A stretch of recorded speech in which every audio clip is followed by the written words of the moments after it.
Is Mission Impossible. The Final Reckoning. Really the end? Tom Cruise may have just dropped a major clue. After nearly 3 decades of breathtaking stunts, globe-trotting espionage, and Tom Cruise defying the laws of gravity and aging. Mission Impossible. The Final Reckoning made its high-octane debut at the Cannes Film Festival. And with a title that practically screams, curtain call, fans around the world are asking the million-dollar question. Is this truly the end of Ethan Hunt? Well, maybe. But if anyone's going to tease the truth with the intensity of a dangling from a helicopter cliffhanger, it's Tom Cruise himself. A swan song in disguise? The title alone, The Final Reckoning, seems to spell it out. The end is nigh. It's the 8th installment in the iconic action franchise that kicked off in 1996. And it arrives with all the trappings of a finale. There's a sense of cinematic, full-circle energy here, with the film weaving in subtle callbacks to Brian De Palma's original and serving nostalgia like it's gourmet popcorn. Then there's director Christopher McQuarrie's recent declaration to Empire. It is, I hope, the satisfying conclusion to a 30-year story arc. That's a pretty conclusive statement from the man who's helmed the last 3 MI entries. Fallout, Dead Reckoning, and now this so-called Final Reckoning. The word conclusion seems hard to misinterpret. Seems. But Cruise is never just done. And when the 62-year-old actor made his appearance on the Cannes red carpet, all smiles, all charm, and all adrenaline, he left the crowd with more questions than answers. Cruise's cryptic comment, after the film's adrenaline-fueled Cannes premiere at the Grand Théâtre Lumière, Cruise took a moment to share the spotlight with his longtime collaborator, McQuarrie. It went beyond our expectations, Cruise said, as reported by The Hollywood Reporter.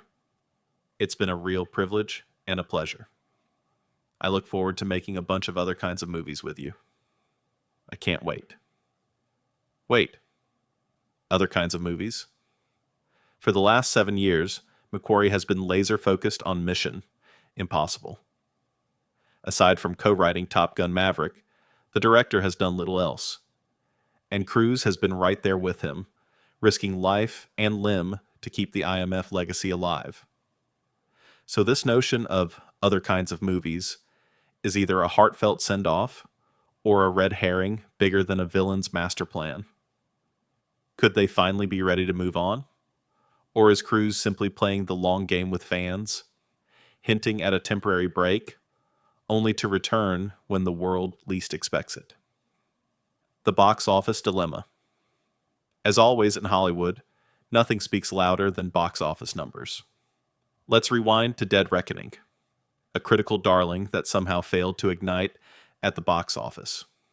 Despite glowing reviews and high-octane action, the film brought in $571 million globally off a massive $291 million budget. Good? Sure. Great? Not quite. And for a franchise that thrives on spectacle, great is the bare minimum.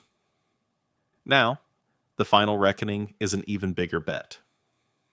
According to Puck, the production budget reportedly ballooned to around $400 million, though some sources put the number as low as $300 million. Still a hefty price tag.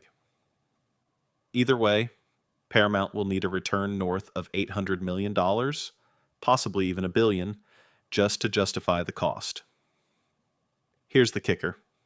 No Mission Impossible film has ever hit the billion-dollar milestone. The closest was Fallout, which pulled in $791 million in 2018. That means The Final Reckoning isn't just facing narrative closure, it's facing a box office mission that's nearly impossible in today's fragmented cinematic landscape. Will the IMF survive? If the numbers fall short, this could indeed be Ethan Hunt's final mission. But even if it is, Cruise seems at peace with it. We just want to thank you all, he said to a sea of emotional fans in Cannes. Thank you so much for everything, for allowing us to entertain you. It's very special. It's the kind of statement that reads like a farewell. Gracious, heartfelt, final. But this is Tom Cruise we're talking about. The man has made a second career out of redefining what's possible for an action star. He's jumped out of planes, clung to planes, scaled skyscrapers, and probably wrestled a few alligators between takes. Retirement? Not exactly his style. The end? Or just another beginning? Let's be real. This wouldn't be the first time a franchise faked its own death. From Fast and Furious to James Bond, Hollywood knows the power of a good misdirection. And with streaming, spin-offs, and legacy sequels all the rage, it's hard to imagine Mission Impossible simply vanishing into the cinematic ether. What if the final reckoning is more of a rebranding moment? A baton passing?